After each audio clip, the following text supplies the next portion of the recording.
प्रज्ञा त्रिपाठी जी नोएडा से। राधा वल्लभ श्री हरिवंश महाराज जी, आपके चरणों में कोटि कोटि प्रणाम। महाराज जी, वैसे तो अपने सुख और आनंद की प्राप्ति के लिए मनुष्य कुछ भी करता है, फिर भी वो संतुष्ट नहीं रहता, कुछ और की नहीं, तलाश ऐसे बनी रहती ऐसे है। नहीं है। कुछ भी करके आनंद को कैसे प्राप्त हो सकता है? आनंद की प्राप्ति आनंद के मार्ग में चलने से होगी। दुख की प्राप्ति दुख के मार्ग में चलने से होगी। मनुष्यों में कुबुद्धि और सुबुद्धि दोनों वास करती है। जिसकी सुबुद्धि होती है वो आनंद के मार्ग का चयन करता है, और जिसकी दुर्बुद्धि होती है वो आनंद के लोभ में कुमार्ग का चयन करता है। प्रायः मतलब 100 में एक दो की बात नहीं करते, नहीं, आनंद की खोज कुमार्ग में हो रही है प्रायः। आनंद कहाँ है? संसार में अगर आनंद होता तो संसार को बनाने वाले ने ऐसा लिखा है, दुखालयम अशाश्वतम। अशाश्वत माने नाशवान, और दुखालय माने दुख देने वाला। इस मृत्यु, इसका नाम पहले सुनो क्या है? मृत्यु लोक। मृत्यु लोक, यहां सब कुछ मरने वाला है। कब मरेगा इसका कोई निश्चित समय हमें पता नहीं, लेकिन बनाने वाले ने पता है कि हमारा शरीर कब छूटेगा, आपका कब शरीर छूटेगा, कौन सी वस्तु कहाँ नष्ट हो जाएगी, पर मरेगी सब। वस्तु, व्यक्ति, स्थान, सबका नाश। तो यहाँ सुख नहीं है, दुखालयम। हर वस्तु में दुख है, हर भोग में दुख है। सुख है तो अपने आत्म स्वरूप श्री भगवान में है। जब तक हम गुरुवाणी का हृदय में अनुसरण नहीं करते, गुरुदेव के वचनों का, तब तक आनंद का अनुभव नहीं हो सकता। देखो, खूब रुपया कमा के, खूब नाना प्रकार के मनमानी आचरण करके कौन सुखी है? बताओ, इतने में से आप ऐसे कौन हो जो संसार के भोगों को नहीं भोगे हो? या छोटे मोटे, थोड़ा बड़ा, अधिक कम, आपने कुछ ना कुछ तो संसार का, तो आप बोलो क्या सुख है? फिर वही नवीन लालसा है, तो सुख तो नहीं मिला ना। सुख तो तब है जब हमको सुख मिलेगा तो हमारे हृदय में आ जाएगा, अब कछु नाथ न चाही मोरे। ये सुख की पहचान है। फिर हृदय में कोई चाह नहीं रह जाएगी। बोलो, संसार में ऐसी कौन सी वस्तु, कौन सी संख्या धन की, या कौन सा व्यक्ति, या कौन सा पद है जिसके प्राप्त होने के बाद हाथ उठा के कह दे कि अब कछु नाथ न चाही मोरे, या ये कह दे अब कृतकृत्य भयो मैं, या पायो परम विश्राम, अब मुझे कुछ नहीं चाहिए? बोलो, कुछ है ऐसा पद? कोई धन की संख्या, आप जितनी संख्या का नाम लेंगे उससे बड़ी संख्या वाले इस संसार में है, पर असंतुष्ट है, क्लेशित है, अशांत है। वो और बढ़ना चाहते हैं।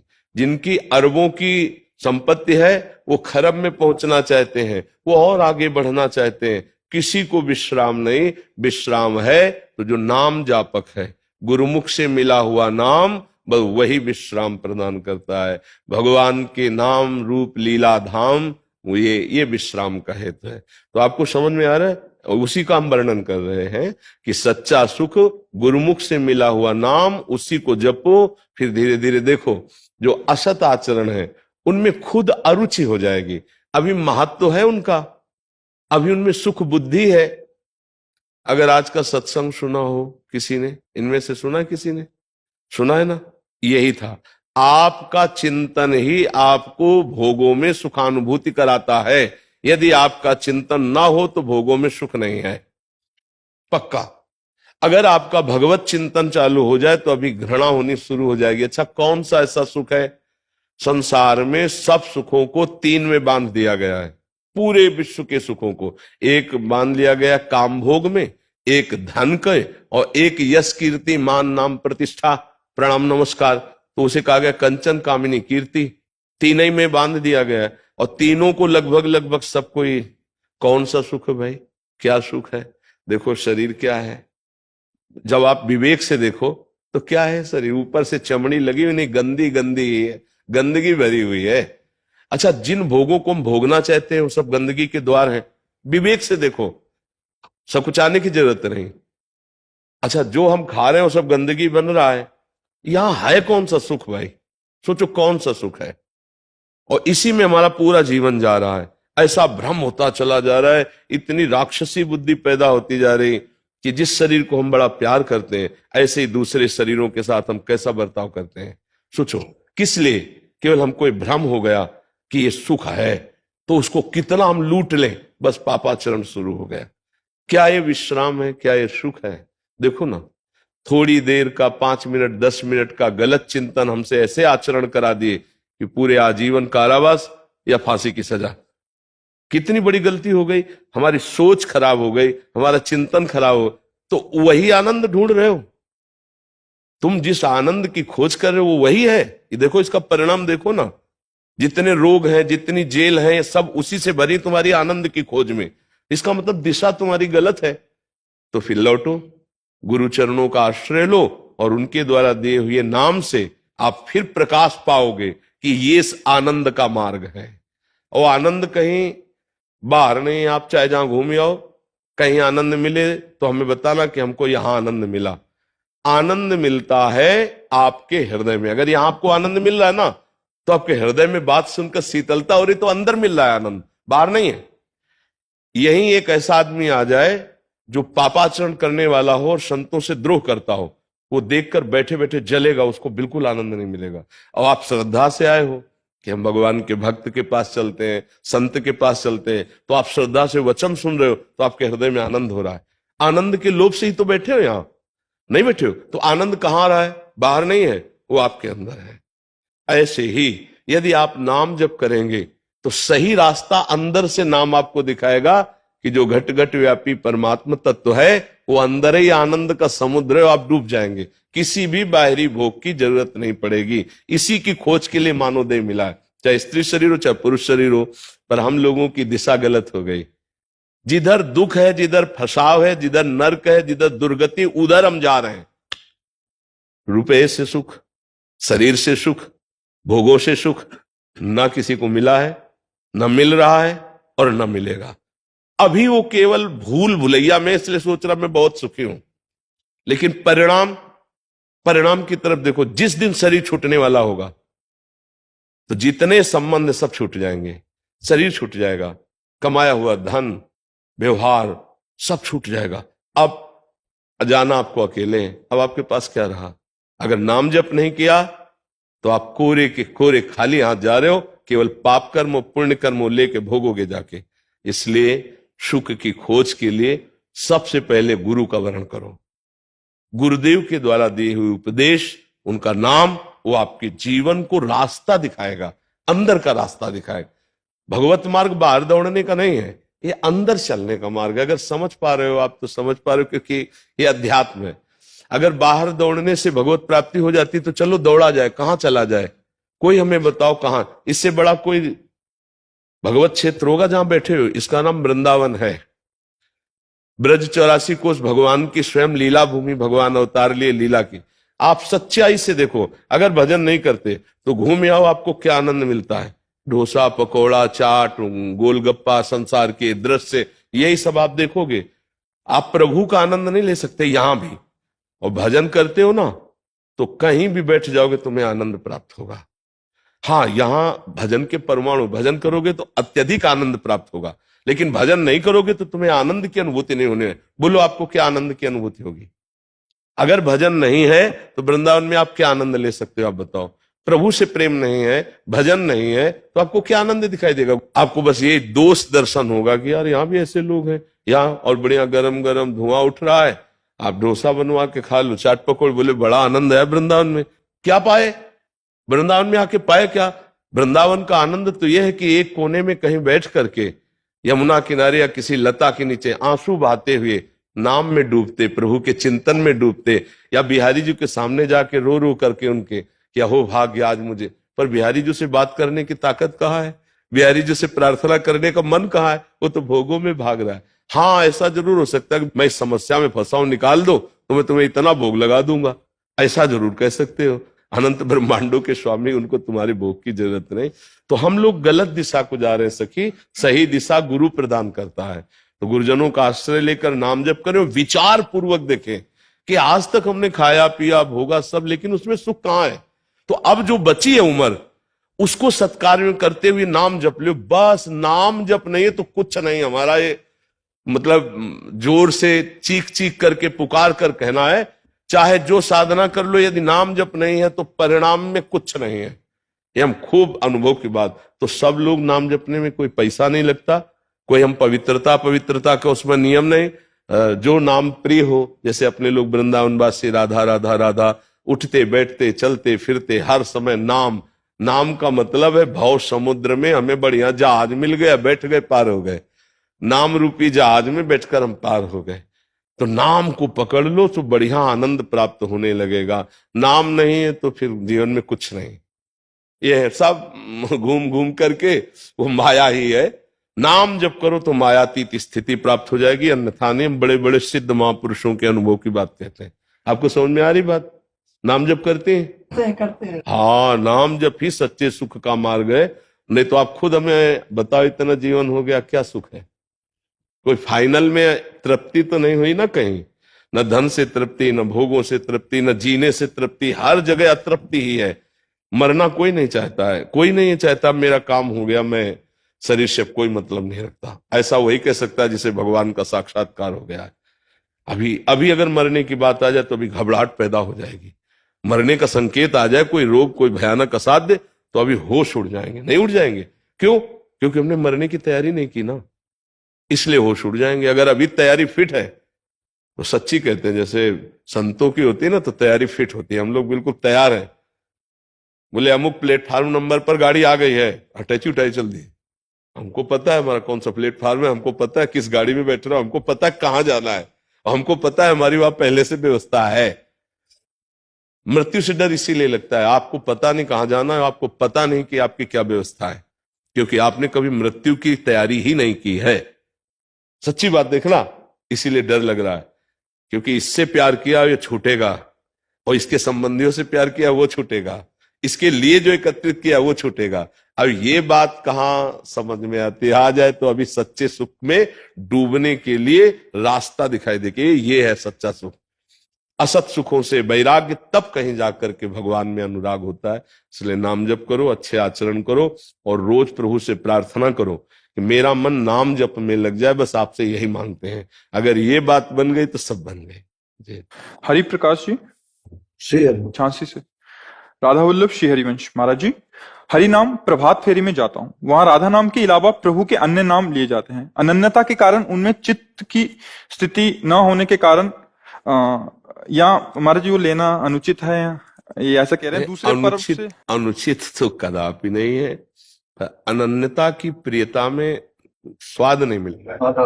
हाँ, ये बात तो है। तो कुछ दिन से ये लग रहा कि आपसे आज्ञा ली जाए। अब जैसे हमें पता है हमारे प्रभु के अनंत नाम है, अनंत रूप है, उनकी अनंत लीलाएं हैं, पर हमें जो गुरुदेव ने नाम दिया है, जो मंत्र दिया है, जो आराध्य देव का रूप दिया है, अब उसके अलावा कुछ रुचेगा नहीं।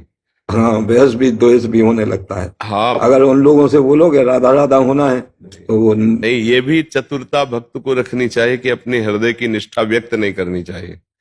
सबके बीच में रहे, सबसे मिलके रहे, पर अपनी निष्ठा अंदर से रखे। भक्ति विग्रह नहीं सिखाती, लड़ाई झगड़ा नहीं सिखाती। भक्ति में तर्क वितर्क नहीं, क्योंकि भक्ति हृदय प्रदान होता है और हृदय प्रेमी होता है। तो प्रेमी कभी किसी का अहित अमंगल कटु वचन ये नहीं बोलता। हाँ, हमारी निष्ठा है, हम राधा नाम के रसिक हैं। हम तो प्रभु का जो नाम है, रूप है, लीला है, जो जो भज रहा है भजो, अच्छा है। पर मेरे को जो प्रिय लगा, मेरे गुरुदेव ने दिया। अब नहीं, रसना कटो जो अन रटो, निरखियन फुटो नयन, श्रवण फुटो जो अन सुनो, श्री राधा जसमैन। अब तो अनन्यता में, पर हमको ये व्यक्त करके किसी से लड़ाई झगड़ा नहीं करना।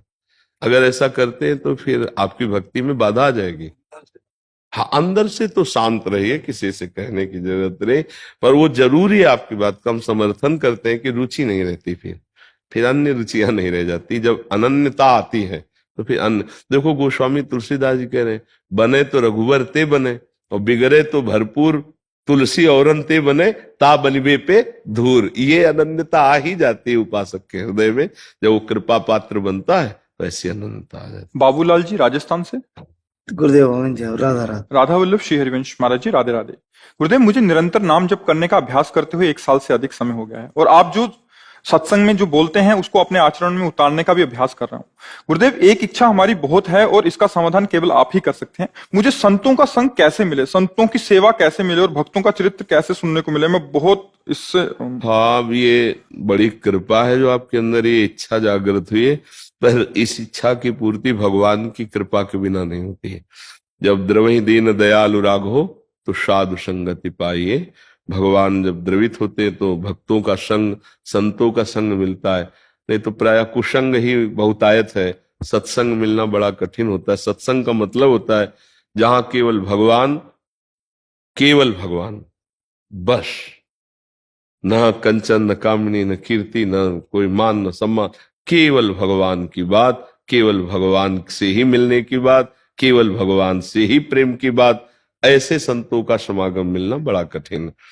तो वैसे प्रगट में ज्यादा सानिध्य ना मिले तो भी आजकल यंत्र है, इससे सानिध्य बढ़िया मिल जाता है।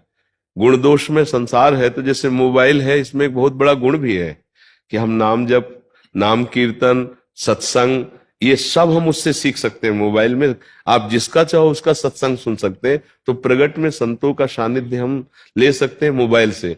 अब रोज वृंदावन आकर के सभा में बैठना है तो वृंदावन वासी का सौभाग्य हो सकता है, अन्य का तो हो ही नहीं सकता कि वो रोज आ सके। बड़ी टीवी में लगा के रोज। हाँ, ऐसे जैसे अभी कि वो विदेश से आए थे तो वो कह रहे थे कि तो हम कहा ऐसे मोबाइल रख करके आप मान लो कि हम संत समागम कर रहे हैं और आराम से ध्यान पूर्वक सुनो, तो आपको यही लगेगा मैं वृंदावन में बैठा सत्संग सुन रहा हूँ। और बच्चा स्वयं में भक्तमाल का चरित्र पढ़ो, भक्तों के चरित्र। देव यही पूछना चाहते थे। हाँ, स्वयं में बैठ भक्तमाल ले लो। और एक चीज और बच्चा ध्यान रखो, यहाँ तो बढ़िया बात है, कभी अपने को प्रकाशित मत होने देना, क्योंकि ये भक्ति का जो रंग है ना, इसमें पता चल जाए तो चोर भी लग जाते हैं, ठग भी लग जाते हैं। कभी कभी अहंकार जो हमारे अंदर है ना, वो चोरों को बुला लेता है, काम, क्रोध, लोभ, मोह, मद, मत्सर। तो हमें दैन्य रहना है और अपने को छुपा के रखना है, कभी अपनी भक्ति को प्रकाशित। और जब भगवान प्रकाशित करते हैं फिर कोई बाल बांका नहीं कर सकता है। तो अधिकतर गुप्त रहने की चेष्टा करो और खूब नाम जप करो, स्वयं भक्तमाल ले लो, भक्तों के चरित्र पढ़ो। और ये ध्यान रखना, अपनी तरफ से किसी भी संत को अपना बनाने की कोशिश मत करना। ये हम तुम्हें इसलिए कह रहे हैं कि तुम्हारी श्रद्धा में ना फर्क पड़ जाए। जब भगवान संत समागम देंगे तो वो बहुत जांच पूर्वक देते हैं, फिर आपकी अश्रद्धा नहीं होगी। और आप ऐसे तो फिर आपको संतों के प्रति यदि अश्रद्धा हो गई तो भाव चला जाएगा। गुरुदेव आपने अभी बोला कल परसों कि जो भी संत मिले सबके प्रति भगवत भाव करना। बच्चा, भगवत भाव तो हम जड़ चेतन सबके प्रति, संग का मतलब समझ रहे हो? आओ महाराज बैठा, क्योंकि बच्चा कई ऐसे जीवन में दृश्य देखे हैं जिनसे मुझे लगता है सबको प्रणाम करें, पर संग के लिए भगवान से प्रार्थना करें कि मुझे आप अपने, वो जानते हैं मुझे संतों का संग दीजिए, तो वो संत संग देंगे। जब द्रवहि दीन दयालु राघो तो साधु संगति पाइए। और यदि हम कहीं अपनी तरफ से, तो बहुत से ऐसे भगवान के लीला विलास वाले रूप हैं जिनको देखकर आपके संतों के प्रति हो सकता है भावना गिर जाए। इसलिए हम कह रहे हैं, क्योंकि भावुक लोग जैसे होते ना, फिर बहुत जल्दी फिर उसमें अभावना भी आ सकती है। ऐसी ऐसी लीलाएं हैं कि जिनका उद्देश्य ही नहीं श्री भगवान है, और ऐसा सब कुछ, तो उसमें फिर आपकी श्रद्धा चली जाएगी।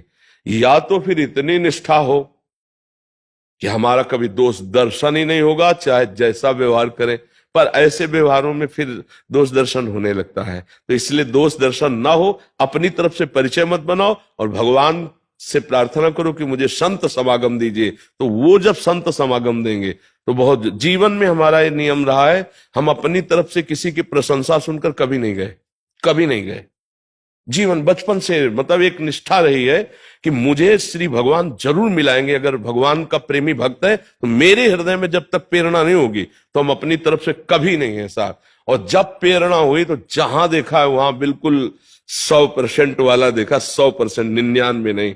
तो क्योंकि भगवान अपने हृदय को जानते हैं और उसके भी हृदय को जानते हैं, तो इसलिए बहुत गुप्त रहना चाहिए। अपनी श्रद्धा को ऐसी प्रकाशित न करना चाहिए कि कभी कोई उसमें हमारे ठेस पहुंचा दे। बहुत विचित्र विचित्र कोटि की लीलाएं हैं। 1000 में कोई 2-4 ऐसे होंगे जो भगवान की प्राप्ति करना चाहते हैं, 1000 में कोई 2-4 होंगे, ये बात समझना है। तो हमें क्या करना है? सब में भगवत भाव करना है, पर अपने को संबंध नहीं रखना, अपने को संसर्ग नहीं होने देना। संसर्ग वही जब भगवान करवा दे।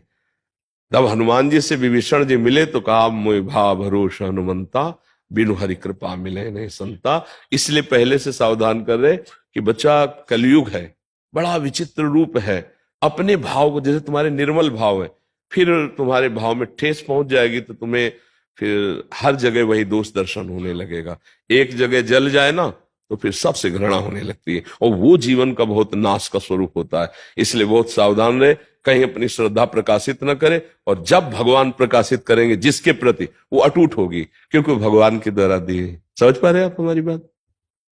गुरुदेव, लेकिन जब भक्तमाल हम पढ़ेंगे तो नाम नाम छूट जाता है उसमें बहुत ऐसे। नहीं, एक चीज समझो कि नाम और भक्त और भगवान और गुरुदेव एक ही बात है। भक्ति भक्त भगवंत गुरु चतुर नाम बपु एक।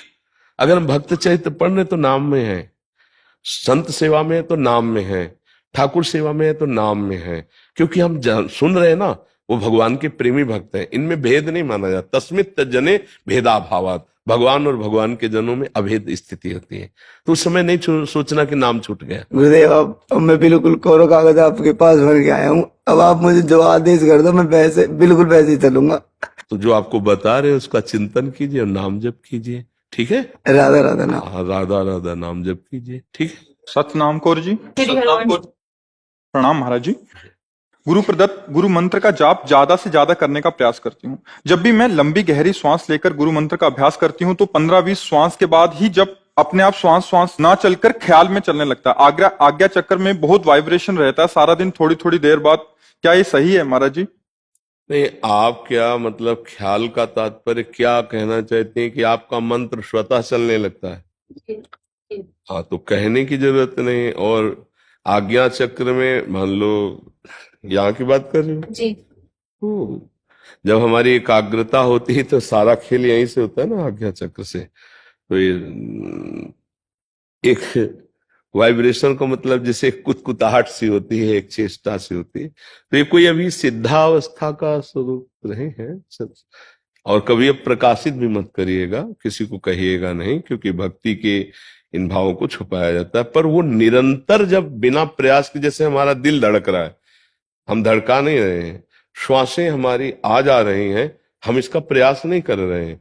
ऐसी जब मंत्र स्वतः जागृत स्वप्न सुषुप्ति स्फुरत में राधा पदाब्ज छटा, चाहे हम जग रहे हो या सो रहे हो या स्वप्न में हो, हर समय भगवदाकार स्थिति बनी रहती है। तब जाकर कुछ संतोष करने लायक बात है। आपका अच्छा अभ्यास बन रहा है, पर ये टिकाऊ चीज नहीं है। अभी स्थायी नहीं हो गई कि मतलब हम बेपरवाह हो जाए। सावधान रहिए और बढ़ाते रहिए इसको। और ये कोई हानि नहीं करता। जैसे भजन में हम है ना, तो ये डरना नहीं चाहिए कि मतलब किसी भी चक्र पर उसका प्रभाव पड़े, हृदय चक्र पर, नाभि चक्र पर, मूलाधार केंद्र पर, कहीं भी प्रभाव। भजन है, उसकी तेजस्वी शक्ति है, तो इससे लाभ ही होता, कभी हानि नहीं होती। उसके विषय में किसी डॉक्टर या किसी और से कहने की जरूरत नहीं। भगवान के भजन से समस्त चक्रों का भेदन हो जाता है, कुंडलनी जागृत हो जाती है, दिव्य शक्तियां आ जाती हैं, पर वो सब समाहित की जाती हैं, उनको प्रकाशित नहीं होने दिया जाता। तब जाके भगवत साक्षात्कार होता है। अगर वो उनको प्रकाशित कर दे तो फिर भगवत साक्षात्कार में बाधा आ जाए। इसलिए बड़े बड़े संतों को देखो, कोई चमत्कार नहीं, शांत गंभीर, क्योंकि वो भगवान से मिलना चाहते हैं, वो संसार का चमत्कार नहीं रखना चाहते। तो अच्छा है, आप खूब नाम जप कीजिए। गुरुमंत्र पवित्र अवस्था में जपिएगा। जब शरीर अपवित्र हो तब नाम जपिएगा, उस समय गुरुमंत्र मत जपिएगा। गिरजा गोयल जी, पंचकुला। श्री हरिवंश गुरुदेव। हाँ बच्चा। गुरुदेव, जब कोई वैष्णव पधार जाए और उसके गले में अपने गुरुदेव की छवि वाली कंठी या राधा नाम की कंठी डाली हो, तो क्या उन वैष्णव का अंतिम संस्कार के साथ उनको उतार देना चाहिए या साथ में ही? साथ में, क्योंकि गुरुदेव अग्नि स्वरूप भी तो है। जब अखंड मंडलाकारम व्याप्तम चराचरम, चर अचर में गुरुदेव व्याप्त है, तो गुरुदेव अग्नि स्वरूप नहीं है। तो मान लो गुरुदेव की छवि निष्ठा से पहने हैं और उसका शरीर पूरा हो गया, तो जब शरीर को दाह संस्कार में किया गया तो गुरु अपने स्वरूप में आ गए। गुरु का अग्नि स्वरूप भी तो है, तो वही छवि अग्नि स्वरूप में लीन हो गई, कोई परेशानी नहीं। अब हम ये देखें कि हमारे गुरु की छवि को जला दिया गया तो अलग फिर भाव आ जाएगा। अग्नि भी तो भगवान का स्वरूप है ना, तो गुरुदेव भगवान है ना, तो अग्नि स्वरूप में ही भगवान की छवि चलेगी, उसमें कोई अंतर नहीं। महाराज जी, इसमें एक और प्रश्न आया था। एक कोई साधक थे जो वृंदावन ही वास कर रहे हैं, उन्होंने बोला कि हमने गुरुदेव की पादुका विराजमान की हुई है, तो अभी हमारे आगे पीछे कोई नहीं है और हमें समझ भी नहीं है किसको देना चाहिए, तो उस देना चाहिए किसको देना चाहिए नहीं, किसी को नहीं देना चाहिए। तो अगर शरीर पूरा हो जाता तो महाराज जी फिर हमें बस जिंदा तक हमारा अधिकार, इसके बाद हमको क्या मतलब है? ये थोड़ी कि कोई हम उसके लिए प्रॉपर्टी बना के जाएंगे पादुका। अरे हमारे ठाकुर है, मान लो जिन संतों के पास कोई नहीं सेवा में, ठाकुर है, श्री जी है, पधार गए हो गया, और उसको कोई मनावे ले जाओ ना ले जाओ ना ले जाओ, जो ये सब जीते जी हमें कार्य करना है श्री जी के चिंतन में। शरीर छूटने के बाद फिर इसका कोई महत्व नहीं है, पक्का समझो। अब हमारी भाषा को कोई समझ नहीं पाएगा। जीते जी सच्चिदानंद भगवान का भजन नहीं किया, मरने के बाद दुनिया के आप उससे कुछ, जीते जी राम कृष्ण हरि बोला, इसके बाद इस शरीर को गटर में फेंक दो, कुछ फर्क नहीं पड़ता, क्योंकि मैं तो परम पद में चला गया, इस शरीर को क्या है? सांप अपने बिल में चला गया, केचुल को कुछ भी करो, आप आरती उतारो, चाहे डंडे से मारो, केचुल में क्या फर्क पड़ता है? ये केचुल है, ये केवल बॉडी जो है आप देख रहे हो, ये पांच भौतिक रचना केवल है। मेरा स्वरूप सच्चिदानंदम है, वो अपने स्वरूप में स्थित हो गया। अब जिनके कोई नहीं, मान लो जंगलों में संत महात्मा रहते थे और वो शरीर छूटा वहीं पड़ा है, वहां कोई दाह संस्कार करने वाला थोड़ी होता था। जंगलों में जो रहते थे, कुत्ते सियार कीड़ा मकोड़ा खा करके हड्डी पड़ी, खत्म खेल, तो उनकी दुर्गति थोड़ी होती है। वो जीते जी प्रभु में पहुंच चुके हैं। अच्छा, जो जिंदगी भर पापाचरण किए हैं, अब उनके मरे शरीर को तुम दुनिया में चाहे जहां पवित्रता से ले जाओ, उनको अवश्य में भोक्तव्यम कृतम कर्म शुभाशुभम, उनके कर्मों का भोग उनको भोगना पड़ेगा ना। वो जिंदा में कभी किसी को तुमने खवाया नहीं, भूखे को कभी सेवा नहीं की, अब मरने के बाद जो है उसके लिए चबूतरा बनवाया जाए, वो लड्डू बांटे जाए, तो वो तो नरक भोग रहा है ना, लड्डू थोड़ी उसको खाने को मिलेंगे, वो तो नरक भोग रहा है कर्मानुसार। तुम्हारे लड्डू खाने के लिए उसको समय थोड़ी है। इसीलिए जब तक यावत स्वस्थमिदम, शास्त्रों की भाषा को समझना कठिन है, यावत स्वस्थमिदम कलेवरम यावत च दूरे जरा, जब तक तुम्हारा शरीर स्वस्थ है, बुढ़ापा दूर है, मृत्यु नहीं आई, तब तक अपने कल्याण के लिए कर लो जो कुछ करना है। और शरीर छूटा तो बस ऐसे समझो जैसे गाड़ी छूट गई, वो जा रही, देख रहे हो, अब क्या तुम कर सकते हो? मान लो जीवन में एक ही गाड़ी हो केवल आपकी यात्रा वाली, और आप तैयार होके स्टेशन में गए, वो छूट गई। ऐसे मन पछतई है अवसर बीते, दुर्लभ देह पाए हरिपद भजु करम बचन और जीते, मन पछतई है अवसर। ये जितने भी साधन हैं ये भगवत प्राप्ति के लिए हैं। भगवत प्राप्ति हो गई, खत्म खेल। भाई विरक्त जन भी तो ठाकुर सेवा, अब उनके तो न पुत्र है न कुछ, मान लो यहाँ तो इतना एकत्रित हो गया, नहीं तो कौन पूछने वाला है? बाबा जी का कौन? भगवान की सेवा थोड़ी कोई है। तो ऐसे अब वो पड़ी, मना है कोई ले जाए, मना है फेंक दे, मना है प्रवाहित कर दे, हमारा काम तो हो गया ना। तो बाहर ज्यादा महत्व नहीं रखना चाहिए। इसीलिए हम कहते हैं व्यक्ति गुरु नहीं हो सकता, गुरु कभी व्यक्ति नहीं बन, गुरु कभी व्यक्ति नहीं हो सकता, और व्यक्ति कभी गुरु नहीं हो सकता। ये गुरु नहीं हो सकता जो अभी कुछ दिनों में कितना 55 वर्ष होंगे या जो भी, पहले इसका अस्तित्व ही नहीं था, और कुछ दिनों में इसका अस्तित्व नहीं रहेगा, मिट्टी में मिल जाएगा। ये तो मिट्टी में मिलने वाला गुरु थोड़ी होता है। और जो इसके अंदर है वो पहले भी था, वो अब भी है, और वो आगे भी रहेगा। रूप बदल जाएंगे लेकिन वो नहीं बदलेगा, वो वही रहता है। बात समझ में आ रही ना? तो इसलिए हम ज्यादा इन बातों पर महत्व नहीं देते, तो इसमें खास कोई बात नहीं। ये इतना समझो, इस जितना आप गो गोचर जहां लघु मनुजाई, खास बात समझ लो, सो सब माया जानो भाई, सबका नाश होगा जहां तक तुम देख रहे हो, और जितना तुम सुन रहे हो, जहां तक तुम्हारी इंद्रियां जा रही, सब मायामय है। तो बोले फिर भगवत प्राप्ति कैसे होती है? मानी संख्या, सवाल हल करना। स्कूल में जब पढ़ते थे तो मानी संख्या, एक जगह मानी संख्या, पूरा सवाल हल हो जाता था। ऐसे हमने मानी संख्या, श्री भगवान गुरुदेव, मानी संख्या श्री भगवान ये छवि, मानी संख्या ये विग्रह श्री भगवान। अब यहां से शुरू हुए, धीरे धीरे हमारी भावना बढ़ती गई, सब में भगवान, फिर यहां भी भगवान, मुक्त हो गया, खत्म खेल हो गया। लेकिन अगर आप इस भाव में ना आए तो आप देख लीजिए भगवान की दो शक्तियां, एक दैवी शक्ति, एक आसुरी शक्ति। जब भगवान का रुख बदलता है तो आसुरी शक्ति प्रबल हो जाती है, तो हाहाकार उसका, और जब रुख बदलता है तो दैवी शक्ति, आसुरों का विनाश। ये खेल चल रहा है। धर्म का यहां से प्रादुर्भाव हुआ है भगवान के छाती से, और अधर्म का पीठ से हुआ है, लेकिन दोनों पावर हुए कहां से? उसी भगवान से। इसलिए जो विज्ञ जन जानते हैं वो उसको समझते हैं। आप विचार करना, जिस समय आसुरी शक्ति प्रबल होती है तो उनकी भुजा में बैठे हुए हैं। फिर ये क्या लीला है? इसीलिए बहुत समझना है। ये गो गोचर जहां लग मनुजाई, सो सब माया जानो भाई। ये विनाशकारी लीला, इसका विनाश होगा। एक तरफ महाभागवत भीष्म जी खड़े हैं परम भक्त, और एक तरफ भगवान खड़े हैं इधर, और अर्जुन से कह रहे मार भीष्म को।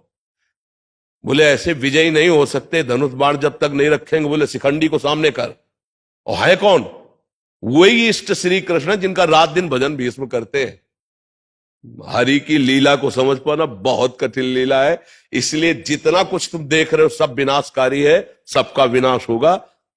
इसी विनाश से मानी संख्या से अविनाशी को प्राप्त कर लो। ये बिल्कुल इस समय ऑपरेशन वाली बात कर रहे हैं। तुम श्रद्धालु हो, जब जाकर ऐसे मस्तक नवाते हो तो तुम्हारे भाव बढ़ते हैं, और एक अश्रद्धालु जब जाकर के वहां अपनी मनमानी करता है तो उसका कुछ नहीं बिगड़ता। क्यों? आप कहते हो क्यों नहीं बिगड़ता है? तुम्हारी दृष्टि में पाप है, उसकी दृष्टि में पाप नहीं है। वो इतना महान है परमात्मा, इतना महान है कि तुम सोच नहीं सकते हो। जैसे छोटा बच्चा अपनी मां की गोद में लघुशंका करे, सोच कर दे, अब ये अपराध माना जाएगा क्या? ऐसे वो छोटा बच्चा जैसा है, घोर पापी भी। ये हमारे भगवान का स्वभाव। नहीं तो जानते हो, बस दिल की धड़कन केवल बंद करनी थी, ऐसे उठा करके वही मुंह भरा गिर जाता। नहीं गिर जाता, लेकिन दिल की धड़कन कमजोर नहीं की और बलिष्ठ कर दिया। सामने जो आता विध्वंस मारता चला जाता, चीरता चला जाता। हजारों महात्माओं को तलवार के घाट उठाया। मर्जी चलता रहता है ऐसा। यही करोड़ों धर्मनिष्ठों को ऐसे 1 लाख बंदी बनाए गए थे एक बार, 1 लाख सनातन धर्मावलंबी, और सबको खड़ा किया पीछे और खिड़की से जाके आदेश के काट डालो गर्दनें। सबकी काट डाली गई। जब इतिहास पढ़ के देखो तो रोम रोम खड़ा हो जाएगा। तो इसका मतलब क्या है? कभी भगवान दैत्यों को प्रबल कर देते तो कभी भगवान देवताओं को प्रबल कर देते हैं। वो ही है। तो बोले प्रबल क्यों कर देते? खेल है भाई। बोले राक्षसों को तो बिना, भैया बना कौन है? ये बना कौन है? बनाया किसने है? ये खेल है। तो भैया ये तो बड़ा भयावना खेल। तो बोले निकल चलो फिर इस खेल से। क्या? बोले भजन करो मुक्त हो जाओ। नहीं तो भयावह खेल है। वो बहुत ही उदार परमात्मा पिता है। वो गाली देने वाले को भी पृथ्वी में रखता है, और भगवान को जो गाली देता है उसको भी भरपेट भोजन देता है, सूर्य का प्रकाश देता है, वायु देता है, आकाश के नीचे रखता है। वो ऐसा नहीं, छोटी मोटा हृदय नहीं हमारे प्रभु का, ध्यान रखना। प्रभु को जो जहर पिलाने गए उनको परम पद दिया, ऐसे कृपालु भगवान है। उनके स्वभाव को जानना बहुत कठिन है। हमारे प्रभु ये भगवान ने उसको क्यों नहीं मार दिया? हमारे यहाँ एक वृंदावन दास चाचा जी नाम के बड़े महान संत हुए। जब उनको पता चला कि घनानंद जैसे सिद्धों को उसने काट दिया तो हट कर लिए। उन्होंने कहा हमको उत्तर दो। भगवान से कहा आप कहां थे? आपका ये वचन है कि अगर मेरे भक्त को कोई संकट होगा मैं उपस्थित होता हूं। वो वचन कहां गया आपका? तो उनके बहुत उच्च कोटि के महात्मा थे। समाधि लगी, समाधि में देखा उन्होंने कि श्री जी के साथ, प्रिया प्रीतम के साथ घनानंद जी और सब सेवा में लगे हुए हैं। और श्री जी कह रहे हैं कि सुन, मुझे बुलाना है अपनी सेवा में, और इनका अनंत जन्मों का संस्कार भस्म करना था। ये 1 सेकंड की लीला हुई। जैसे उड़िया बाबा को यहां से गड़ासे में काटा गया था, गड़ासे में गड़ासा मार मार कर उड़िया। और ऐसे सिद्ध ब्रह्मलीन महापुरुष की इतना भी कभी किसी को कटु नहीं बोलते। एक विक्षिप्त आदमी मार गड़ासा लिए हुए था, आया 5-6 गड़ासे मारे। यही तो आश्रम है, कृष्णाश्रम। और ये 60 वर्ष पहले की बात होगी, कोई 100-200 वर्ष पहले की थोड़ी बात है। अब इतने बड़े महात्मा का अंतिम कैसे हो रहा है? अरे और छोड़ो, द्वारिकाधीश भगवान का अंतिम लीला जानते हो कैसे हुई? श्री चरण अपना बाएं चरण की जंघा पर रखे ऐसे प्रसन्न मुद्रा में पीपल के नीचे, और बहेलिये ने देखा श्री चरणों की लालिमा, तो उसको लगा कोई मृग है, और मारा तान के बाण तो सीधा श्री भगवान के चरण। जब नजदीक गया देखा भगवान तो कांप गया। भगवान ने कहा डरना नहीं, मम इच्छा कह दीन दया, मेरी इच्छा है, मुझे निमित्त बना के जाना है। एक विमान आया, तुरंत बहेलिये को सदैव परम पद दिया। बाण मानने वाले बहेलिये को सदैव। अच्छा, अब भगवान ने बाण क्यों मरवाया? तो ये द्वारिकाधीश जो भगवान बने राम जी हैं, और कोई थोड़ी है। उसके पहले युग में त्रेता में भगवान राम बनकर के छुप करके बाली को, तो बाली ने यही प्रश्न किया था कि वीरता का लक्षण होता है युद्ध क्षेत्र में शत्रु पक्ष को ललकार करके मारना। ये कौन सी बात आपकी रही कि वृक्ष में छुप करके? क्योंकि उसको वरदान था उसके सामने जो जाएगा आधी शक्ति उसमें चली जाएगी, तो मारा ही नहीं जा सकता था। ये भगवान जानते थे, इसीलिए वृक्ष की आड़ में उसके ठीक छाती पे बाण मारा। तो उसने कहा कि ये छुप करके क्यों मारा, मैं तुम्हारा दुश्मन हूं और सुग्रीव तुम्हें प्राण प्यारा लगा। सुग्रीव कौन सा भजनानंदी और मैं, मेरे में कौन सा ऐसा दोष। भगवान को फंसा लिया एकदम 1 मिनट में। मैं बैरी सुग्रीव प्यारा, कौन सी ऐसी बात खा, हमारा भाई, हम जानते हैं हम दोनों एक ही स्वभाव के हैं, हम दोनों एक ही स्वभाव के हैं, हमें पता है तुम्हारा कभी भजन नहीं किया इसने, लेकिन आपने उसको स्वीकार किया है, तो आप हमको ये उत्तर दो कि मुझे मारा क्यों, मैंने कौन सा अपराध आपका किया। तब भगवान ने कहा मेरा शरणागत है और शरणागत का बैरी मेरा बैरी होता है, इसलिए मैंने तुम्हें मारा। वह बात ये हुई। लेकिन भगवान ने फिर उसी का भाव अपने चरणों पे लिया कि द्वारिकाधीश के रूप में जब बाण संधान करके वही बहेलिया मारता है, तो भगवान ने दिखाया कि अगर कर्म में थोड़ी भी, वो तो सर्वलोक महेश्वर है, तो देखो स्वीकार किया उन्होंने, भगवान ने स्वीकार किया। तो इसलिए बड़ा विचित्र भगवान का लीला स्वरूप है। अगर हम भगवान के लीला स्वरूपों पर पहुंचे तो बिना सिद्ध हुए आप भगवान के चरित्रों को जानना बहुत कठिन है, आपको संशय हो जाएगा।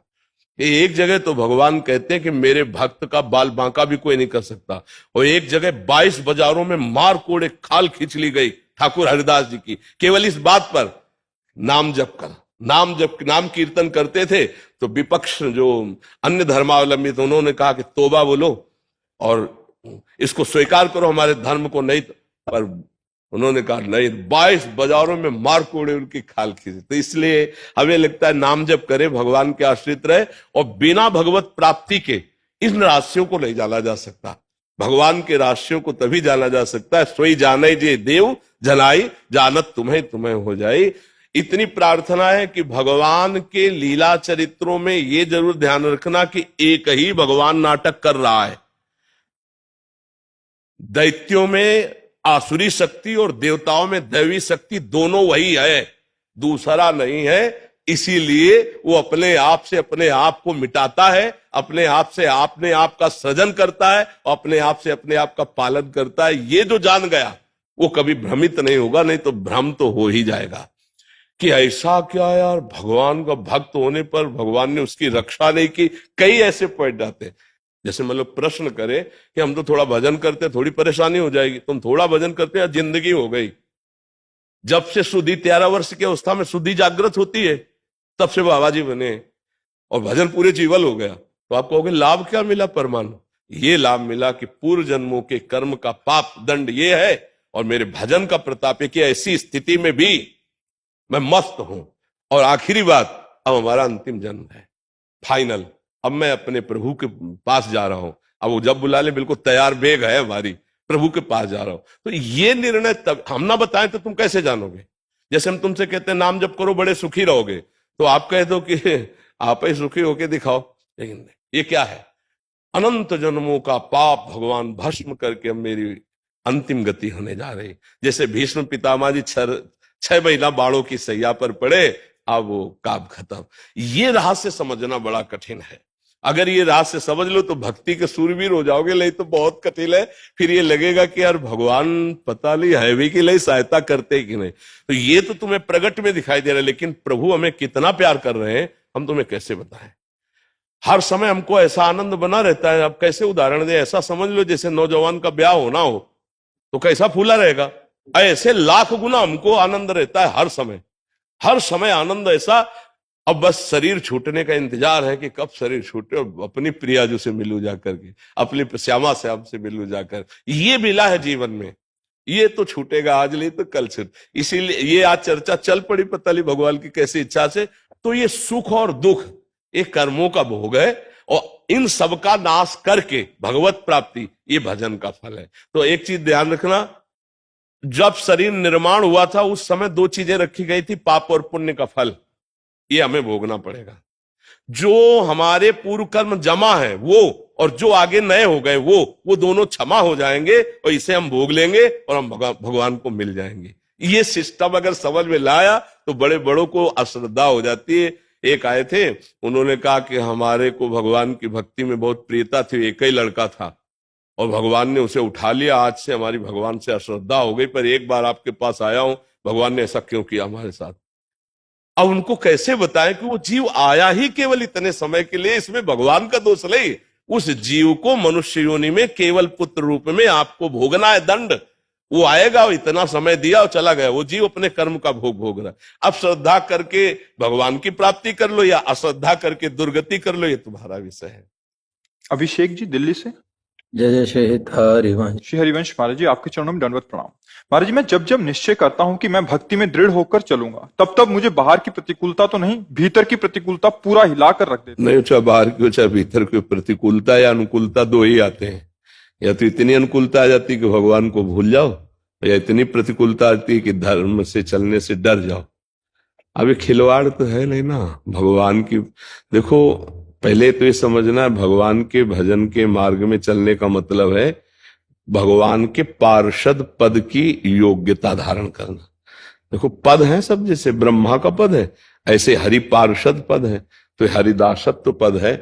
तो अब जैसे आर्मी में जाना है तो काफी मुश्किलें हैं, इतनी दौड़ हो, इतनी लंबाई, इतनी ऊंचाई, इतना इतना नहीं होता। तो भगवान के मार्ग में चलना है तो इतनी धैर्य हिम्मत। आज का सत्संग सुना था क्या?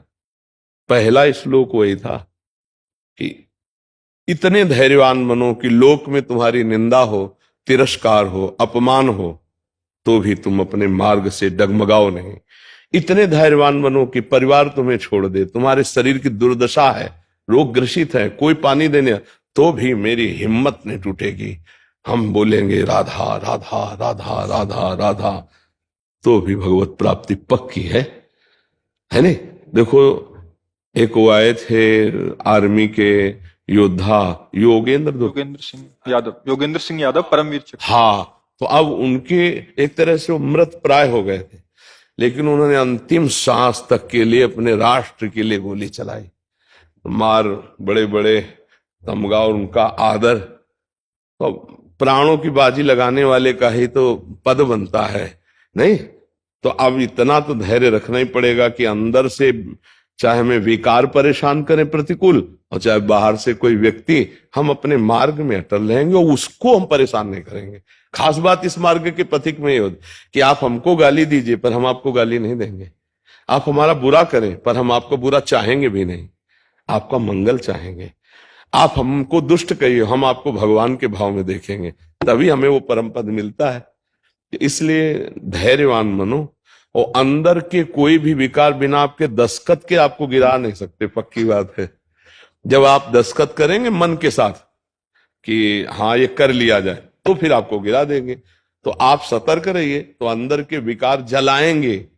और यम ही न व्यथ्यंते ते पुरुषम पुरुषर्षभ सम दुखा सुखाधीरम सो अमृतत्वाय कल्पते। जो अंदर के द्वारा दी हुई व्यथा, जैसे काम क्रोध की व्यथा व्याकुल, उससे व्यथित नहीं होता। जो सुख दुख को समान भाव से सह जाता है वो परम पद का अधिकारी होता है, वो अव्यय अमृत पद का अधिकारी हो। तो चुपचाप अंदर, और किसी से कहो मत कि हमें अमुक विकार, हमें अमुक परेशानी, कहने से ये दृढ़ होता है।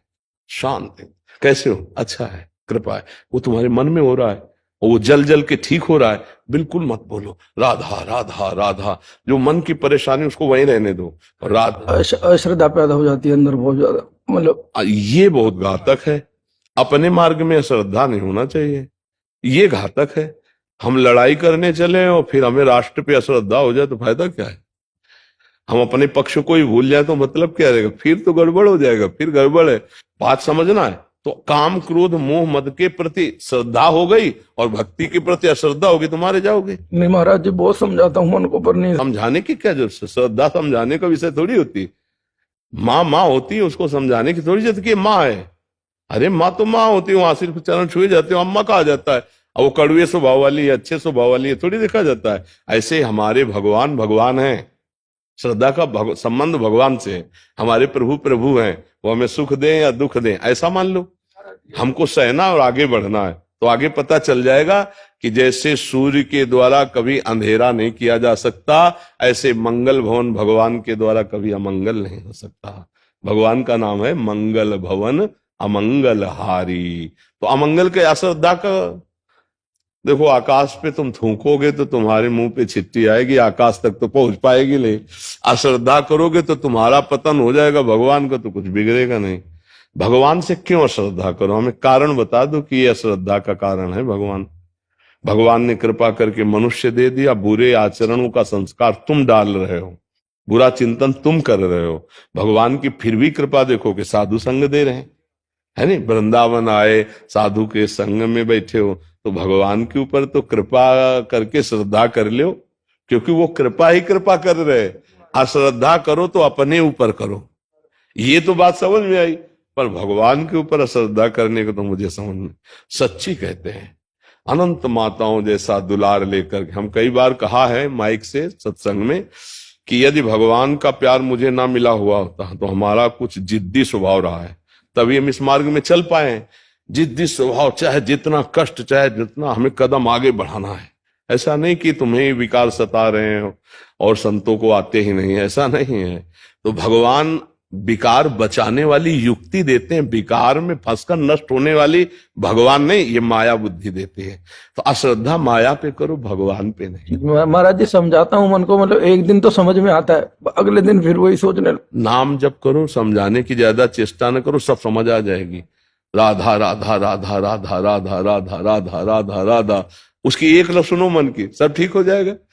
मन तभी तक हमारे ऊपर हावी है जब तक हम मन को दोस्त माने हुए हैं, और जिस दिन इसको दुश्मन की तरह देख लेंगे ना, बहुत हुआ यार, तुमने नचनी नाच नचा लिया, आज से तो बुरी सलाह देगा, बिल्कुल नहीं मानेंगे। अंडर में ना हो जाए आपके तो हमें बताना। हम लोग डरपोक हो गए हैं कि अगर यार इसको ना बोला तो ये जलाएगा और मैं जलन सह नहीं सकता। नहीं, गलत नहीं, अब होने देंगे तो चाहे आग में जला दे मुझे, अभी जीत जाओगे, अभी जीत जाओगे।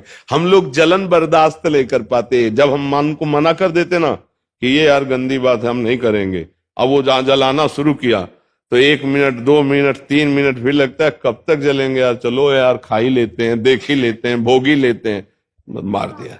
हमको थोड़ा टिकना पड़ेगा, अपने धैर्य में आना पड़ेगा। ठीक, राधे राधे महाराज जी। गुरुदेव, आपके सत्संग सुनने से ज्ञात हुआ कि जैसी दृष्टि वैसी सृष्टि।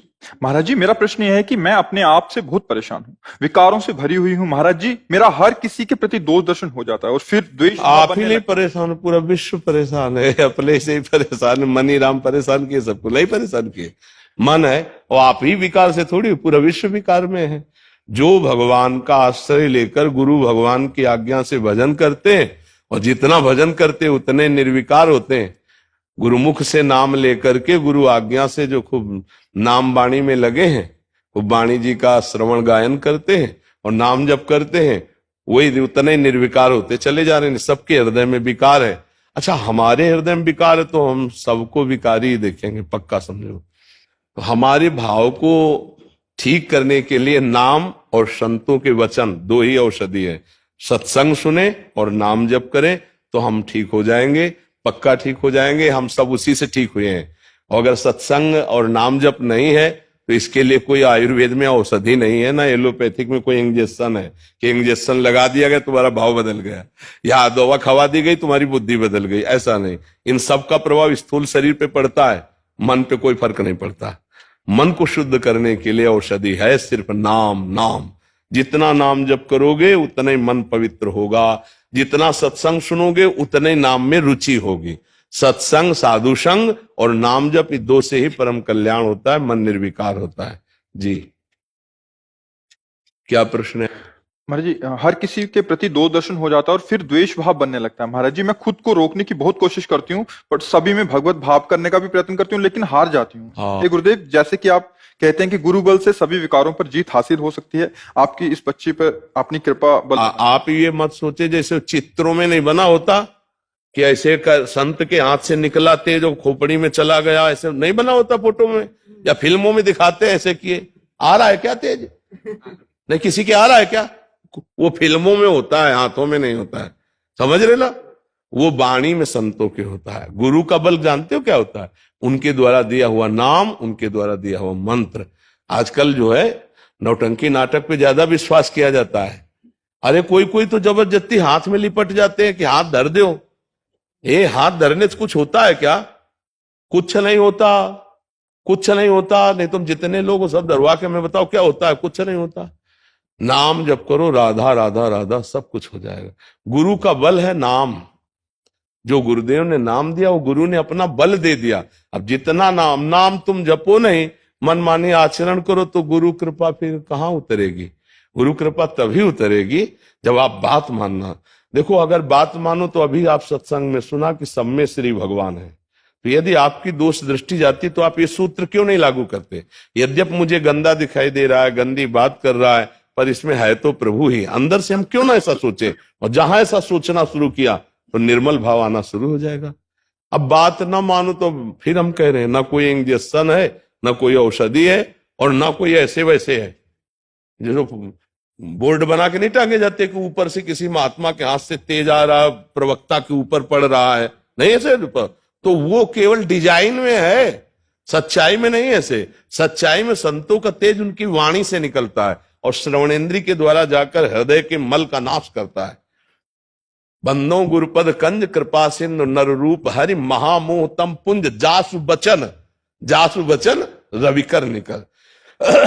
जिनके शब्द सूर्य के समान हमारे हृदय में प्रकाशित होकर अज्ञान अंधकार का नाश करते हैं। तो भाई देखो, नौटंकी नाटक पे विश्वास हो तो यहां आओ मती। यहां तो सीधी बात है, नाम जप करो, अच्छे आचरण करो, वो तुम्हें करने होंगे। यही गुरु कृपा है कि तुम्हारा नाम जप में मन लगे, तुम्हारे अच्छे आचरण का स्वभाव बन जाए। ये गुरु कृपा बल से होता है। अब हम कह दें कि हमारे में तो बल नहीं है, तो आप बताओ, बुरा सोचने का बल है ना, तो अच्छा सोचने का बल क्यों नहीं है? बुरा बोलने का वाणी में बल है, तो अच्छा बोलने का क्यों नहीं है? गंदी जगह जाने का पैर में ताकत है, तो अच्छी जगह क्यों ना जाओ? अच्छा काम करने की हाथ में ताकत है, तो आप बुरा काम क्यों कर रहे हो? बस अब बुरे काम में तुम्हारा मन लग रहा है तो बुरा काम कर रहे हो, कह रहे हो अच्छे काम करने की ताकत नहीं। तो वही मन तुम्हें जब दंड देगा तब तुम्हें पता चलेगा। फिर अच्छे काम में अपने आप तुमको लगाना पड़ेगा। मन के विरुद्ध चलना होगा। अगर मन के विरुद्ध नहीं चलोगे तो तुमसे गंदे काम ही करवाता रहेगा, गंदी सोच सोचवाता रहेगा, और फिर एक दिन ये आपके प्रति गलत सोचवा देगा। आपको इतना डिप्रेशन में ले आएगा, इतना भय पैदा कर देगा, ये आपको सिखाएगा कि शरीर छोड़ दो। देखो ना, लोग अपने आप शूट कर लेते हैं, अपने आप जहर खा लेते हैं, अपने आप फांसी लगा लेते हैं। क्या है? वही मन है जिसको तुमने रोका नहीं, गलत आचरणों में जाता रहा, आज तुम्हारे खिलाफ वो खड़ा हो गया, तुम्हारे ही हाथ से तुम्हारे को नष्ट करने के लिए तैयार हो गया। इसलिए अभी से उसको रोकना शुरू करो। सब में भगवत भाव करने की भावना करो। भले नहीं दिखाई दे रहे, लेकिन माना तो। हाइलोजन जल रहा है तो हम मानते हैं ना इसमें बिजली है, मानते हैं ना। ऐसे ही कोई व्यक्ति चल रहा है तो हम मानते हैं इसमें भगवान है, तभी तो चल रहा है। भगवान हट जाए तो कहां चलेगा? तो ये बुरा बोल रहा है, बुरा कर रहा है, लेकिन अंदर तो भगवान है ना। बस इतना स्वीकार करना शुरू कर दो तो आपका अध्यात्म जागृत हो जाएगा। हमारी बात मान लो, मानी संख्या से सवाल हल हो जाएगा। मानी संख्या सब में श्री भगवान है, ठीक हो जाओगे। ये बाहरी नाटक। पापी पुरुष को कोई महात्मा नजर नहीं आता और महात्मा को कोई पापी नजर नहीं आता। बड़ी बात है। जैसे कोई कहता है तो आपके यहाँ वो ऐसा आदमी आया, नीच आदमी को आना नहीं चाहिए था, तो हम आपको सच्ची कहते हैं, हमको कोई नीचे नजर नहीं आता। हमको ये नजर आता है मेरे प्रभु इस रूप में आकर के हमारी दृष्टि ही हमको गिराती है, हमारी दृष्टि ही हमको उठाती है। इसलिए संतों से दृष्टि प्राप्त होती है, तो वो दृष्टि प्राप्त करो, भगवत दृष्टि। काहे को गंदी दृष्टि रखो? गंदी दृष्टि रखोगे तो मन गंदा होगा, मन गंदा होगा तो अशांत होगा, अशांत होगा तो सुख कहां? अशांतस्य कुतः सुखम। समझ पाए किसका प्रश्न था? हाँ, अपने को सुधारना है बच्चा जी।